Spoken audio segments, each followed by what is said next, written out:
Okay. What are we supposed to do today again? Um, can we can I perform a mock test? Can I Oh, perform a mock test? Mm-hmm. sure. I'm now experimenting about like using some I would say some typical ideas in part one or part two first. I would try them out. Okay. All right. So to find out whether it fits me or not. Sure. Well, then I suppose we can just use Cambridge books. These are deceptively challenging. Okay, now what should I say at the beginning of a test again? My name is Guan and I'm your speaking examiner. Can you tell me your full name, please? So my full name is Phạm Đức Thắng and you can call me Thắng. Mhm.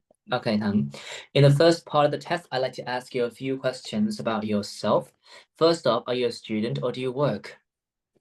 Well, currently I am a teacher of English at a public inter-level school in a province called Hưng Yên. And Mm. now I am in charge of five classes.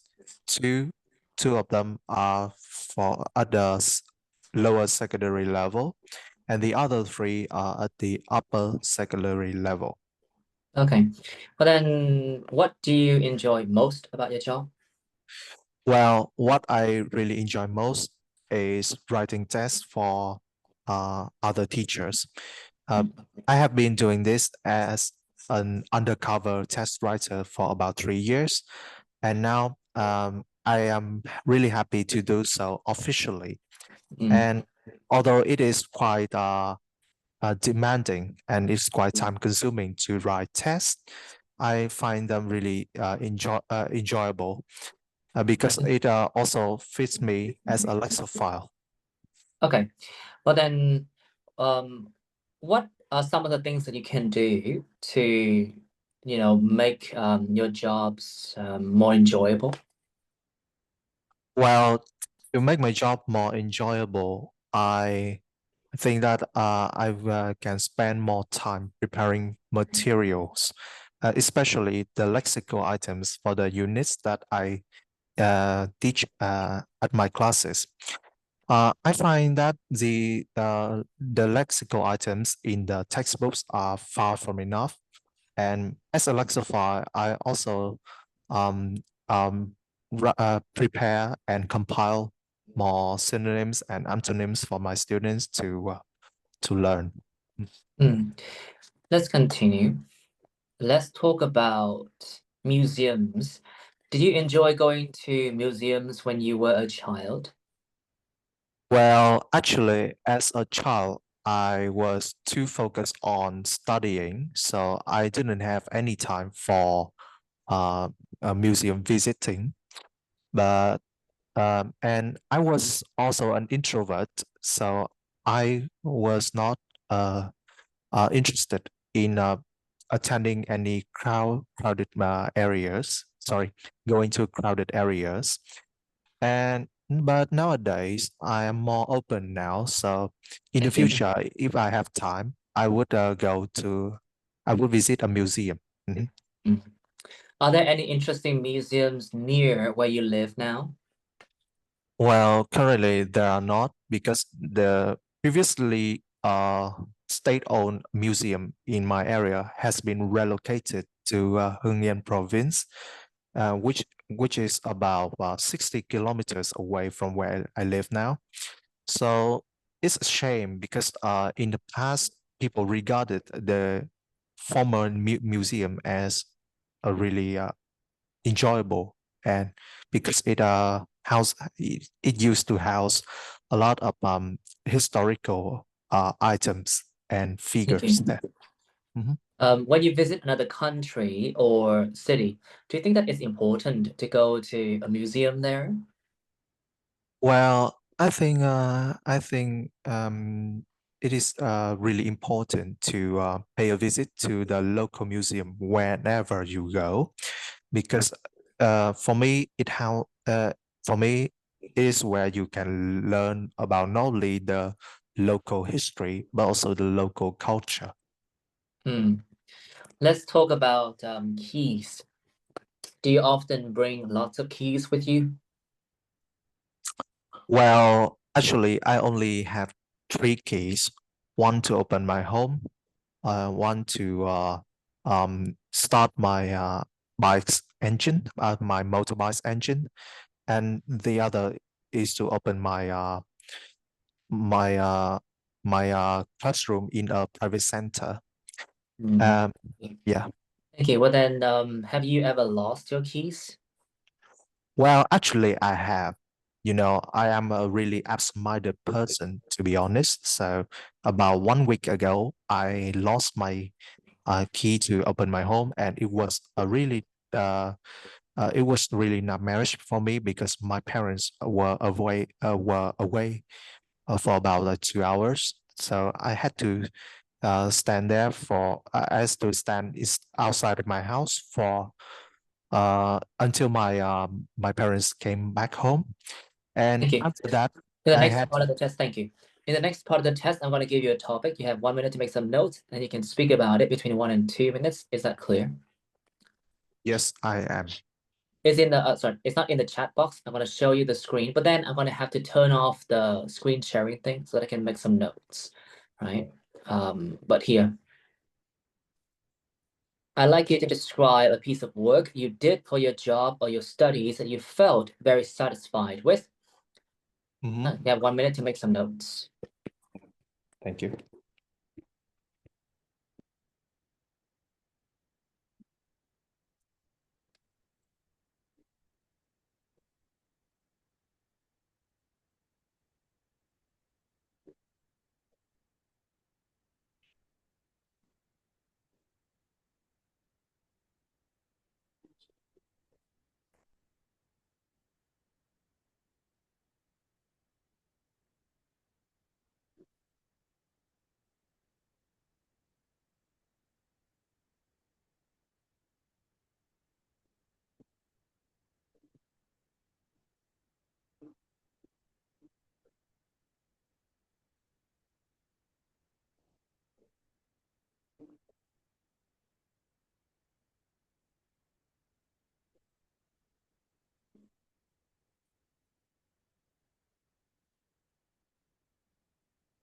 Okay, can I start now? Yes. Remember, you can speak about this topic between 1 and 2 minutes, and don't worry if I stop you. You should start speaking now. All right. So I would like to talk about a piece of work I did for my job just last term. You know, as an sorry, just last week, sorry. As an English teacher, one of my biggest and most stressful responsibilities is writing the midterm exams for several grade levels at my school. And the piece of work I was particularly satisfied with was the midterm exam I designed for the ninth grade students. So this wasn't just a regular classroom quiz, it was the official school-wide examination. And the purpose of it was to create a comprehensive test that fairly and accurately measured everything the students had learned over the past 2 months. So it was a high pressure test for me because this single test heavily influenced their final grades. So it has to be perfect. And to be frank, I was always snowed under with work around this time, attending meetings and juggling other tasks. But I consider this test my top priority. To be honest, it was mostly a solo project, which suited me fine as I'm naturally introvert. However, I did get help from two main sources. First, I collaborated with my department head. We had a meeting to review the curriculum and agree on the key skills to be tested. But the main thing that helped me was my own personality. You know, I actually prefer writing over speaking, and I'm a huge textophile. I mean, I'm a lover of words. This meant that I could spend hours in the evening in total quiet. Thank you. Yeah. Mhm. Good. So you've been talking about a piece of work that you did for your job or your studies that you felt very satisfied with. Do you often have to do this sort of tasks at work? Well, actually, even though I'm not usually assigned this type of work, but I really love it. So Thank, whenever that any like test comes, high stake test comes, like the end thank term you. or the midterm one. In the Mhm. next part of the test, I'd like to discuss with you one or two general questions related to what you've been talking about. Now, let's talk about feelings of satisfaction and dissatisfaction. What are some aspects of people's lives that they can often be dissatisfied with? Well, from my point of view, it depends on their work. If they are in really uh is time consuming jobs like doctors or doctors or teachers, being able to get a vacation is what they are most satisfied with. But if they have much more free time, there's so being having a job is what I consider their satisfaction. Hmm. Well then, when people are dissatisfied with certain aspects of their lives, what are some of the things they can do to make the situation better?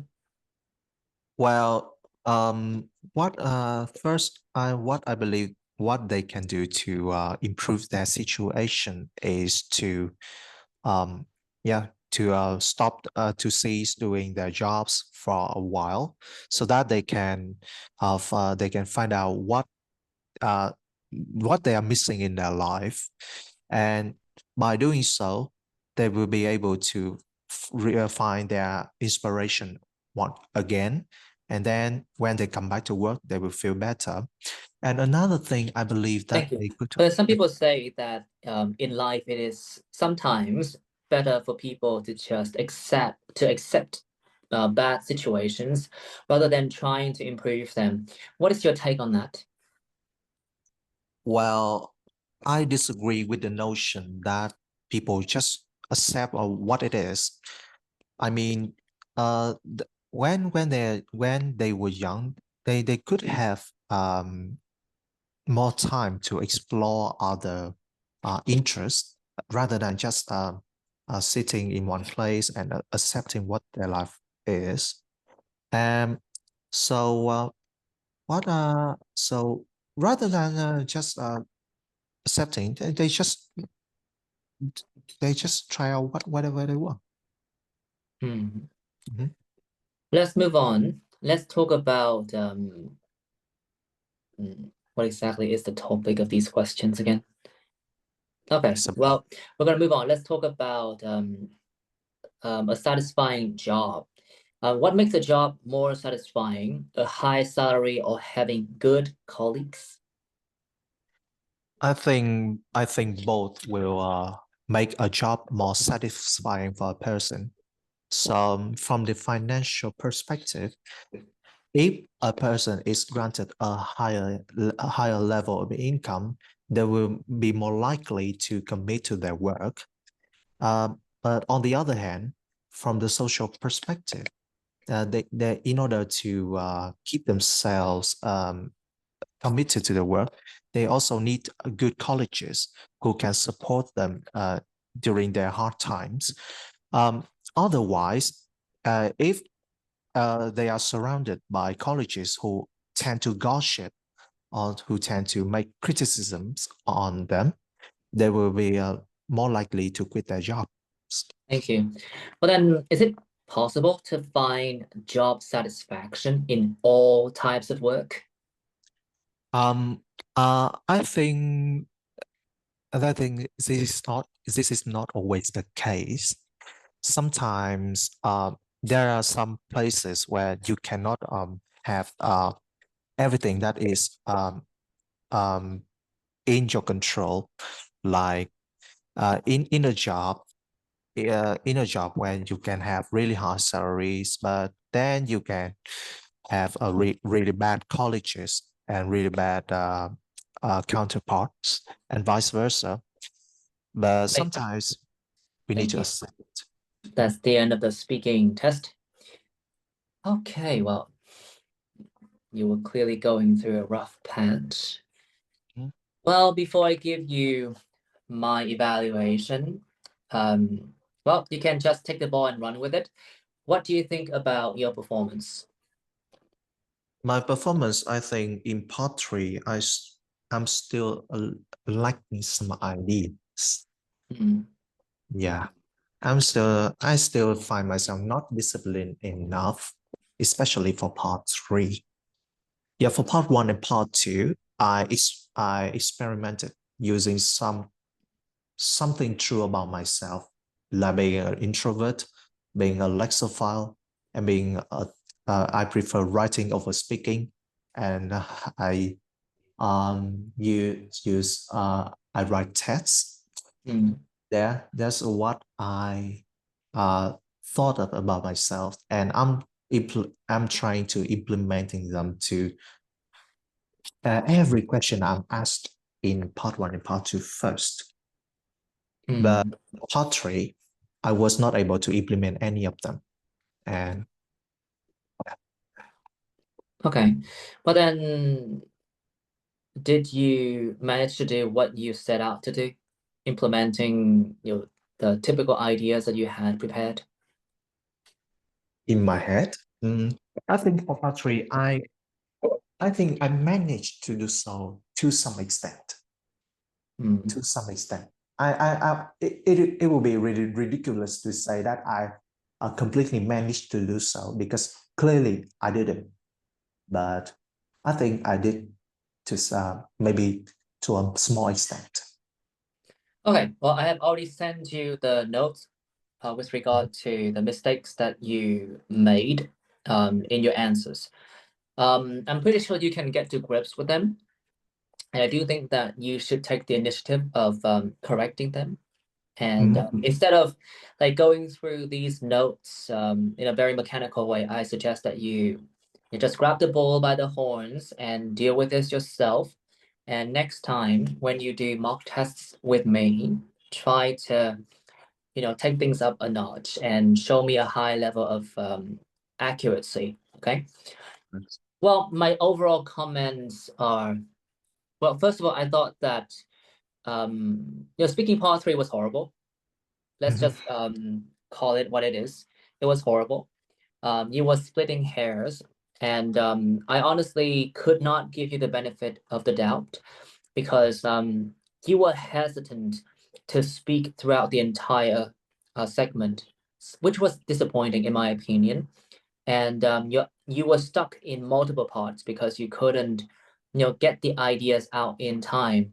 And personally, I think that when it comes to part three, one of the main issues is that you tend to be way too serious about it and you speak very cryptically about the questions that you were asked.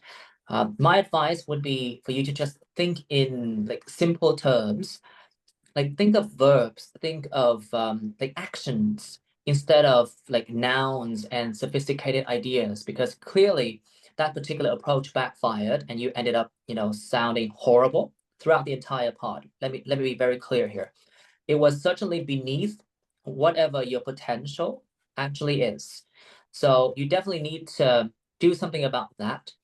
Um, with regard to your discipline, I don't see that like you were that bad, but at the same time, because you were going back and forth between ideas, you ended up stuttering a lot, and you just went back and forth between like choosing words, even though the words didn't make a tangible difference at all. So that's something you need to focus on as well. Your fluency was thrown out the window in speaking part three, right? For speaking part one and part two, I thought that the impression was positive, but you definitely need to work on your accuracy. Although I have to say that there was a particular period of time in speaking part two during which you sounded really confident and fluent. I mean, I'm not quite sure why. Perhaps you managed to find your groove, but like everything sounded assuring in a way. I was willing to give you the benefit of the doubt during that particular part, but then you came in like a wrecking ball in speaking part three. So that was definitely not a good impression, towards the end of the test. Mhm. And yeah, that's all. Any question? Uh, not right now. Mhm. Well, I guess that's all then. Do Mhm. you have anything to discuss with me? Yeah. So for speaking poetry, after the test, I'm intending to use some more universal topics to cover like so for some questions, can I use some broad terms related to like technology, internet, or money, or economy, or education and awareness? Should I prepare the ideas in that way? Like, Well, it's possible, but it's just one of the many approaches. mhm, Um, I think how should I say this? Like when it comes to, English speakers of your level, um, it boils down to like how should I say this? Like it's the question of a chicken and an egg. So mhm, which is the more problematic issue? mhm, And I would encourage you to focus more on accuracy, but apparently in speaking part three, you essentially threw the entire test out the window because you couldn't generate ideas. So mhm, sure, knock yourself out, practice with a wide range of topics and try to generate more ideas. But you need to do something about the way that you brainstorm and like execute your thoughts. Because at the moment, for some reason, I just felt like you were thinking too much into the questions, especially speaking questions. For writing, fine. You can think of very complex ideas and then proceed to break them down systematically and slowly through different arguments and examples and things of that nature.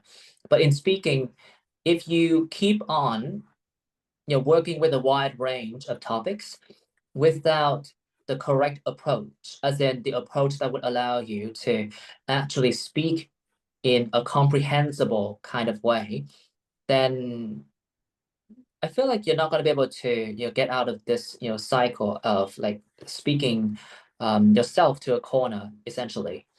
So mhm. sure, you can work with a wide range of topics, but don't assume that that will work in your favor. Mm.